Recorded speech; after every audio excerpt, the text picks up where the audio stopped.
nous allons vous parler des symptômes négatifs. Alors pour commencer, les symptômes négatifs peuvent affecter les émotions, les pensées et le comportement. Les symptômes négatifs, c'est comment expliquer? Par rapport à notre fonctionnement habituel, c'est comme si on était moins. Par exemple au niveau de nos émotions. Aujourd'hui, c'est notre anniversaire.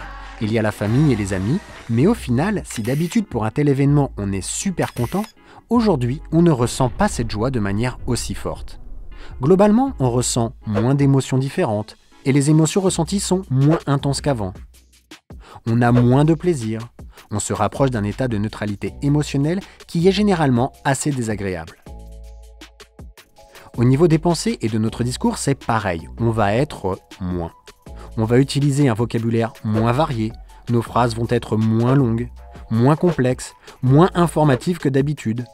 Par exemple, à la question « Comment les cours se passent-ils ?», on va juste se contenter d'un « Ça se passe moyen ». Et au niveau du comportement, pareil. Par exemple, j'aimerais bien voir mes amis, mais j'ai du mal à m'organiser pour trouver à l'avance quand les voir, et puis je n'ai pas trop envie de sortir. Je remets toujours à plus tard le fait de les appeler ou d'envoyer un texto.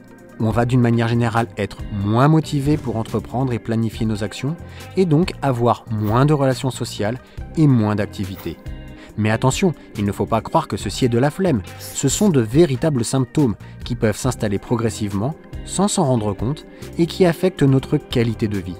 Alors, il est donc important d'en parler à son médecin pour trouver l'origine, l'explication médicale et surtout mettre en place une aide sur mesure.